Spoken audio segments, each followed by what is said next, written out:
All right, guys, I am back down on the land near the creek today to do an infield overview of the Ganzo survival knife that looks very similar to a Mora knife, but seems a little bit more sturdy. This is the model G807-DY, and it comes in at about $16 to $18 on Amazon, depending on the color configuration you select.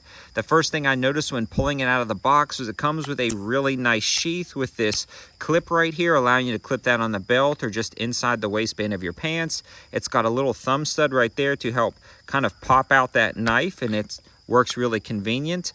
And overall, this is a solid feeling razor sharp knife out of the box with a slightly thicker blade profile than a lot of the Mora knives.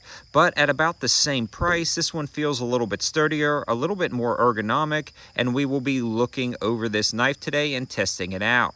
It features 9CR14 steel, so pretty decent blade steel for this type of knife. A lanyard hole in the back to attach a flint steel, fire steel, survival whistle, or whatever else you want. But overall, guys, I am really loving this knife, but I figured we would get it out and try to do some things. So let's start testing out this knife down by the creek. One of the first things I did was grab some firewood from the pile, and just to see how it kind of shaves off these small little shavings to make kindling.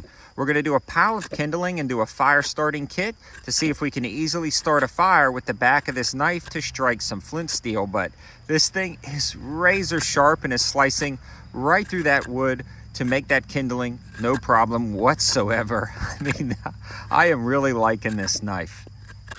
I am also going to try to baton some smaller pieces of wood, and that just chopped it right through, no issues right there. So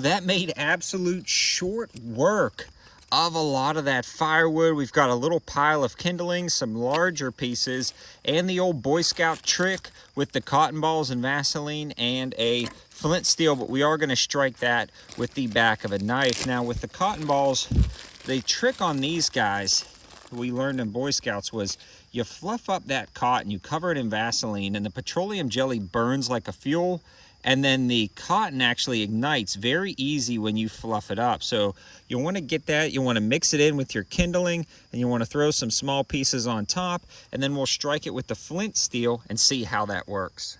When I'm looking at a survival knife, I want to see if that back edge is going to be tough enough or square enough with an edge to strike flint, and this one does just fine. And you can see that lights it right up. So at this point, we're going to get some of that kindling, and we are going to set it on the top and try to get a little fire going. But guys, this Mora is working out, or sorry, Mora, I keep saying Mora. This Ganzo is working out absolutely great. So you guys can see that's going incredibly well. And how simple would it be to just tie one of these? Actually, I would probably just tie one of these striker bars to the end of this knife, clip it in that sheath, and now you have that whole survival setup ready to go. I love the old Boy Scout trick of cotton balls and Vaseline. It works in every single situation you can possibly put it in, and I've fallen in love with this knife. Again, the quality is spectacular. Incredibly ergonomic design. It feels good in your hand. It does everything you need a basic survival or camp knife to do, and it comes in at sub $20. In my opinion, this is definitely an improvement over the Mora in some cases, but it's going to be hard to beat that classic Mora. But this is a great option with a little bit more robust feel. The batoning of the wood was nice because not only does this have a razor fine blade, but it widens up enough to start that crack in the wood to split it all the way through while you're batoning down. So a lot of thinner profile survival knives will not do as well with batoning wood. So again, just a great jack of all trades survival knife from Ganzo. I'll show you guys that model number one more time. Subscribe to the channel, like this, comment, leave a second comment, leave a third comment, and then comment what you want to comment about. And make sure you subscribe to the channel to catch more survival videos, camping gear reviews, and knife reviews. Thanks for watching, guys. Have a good one.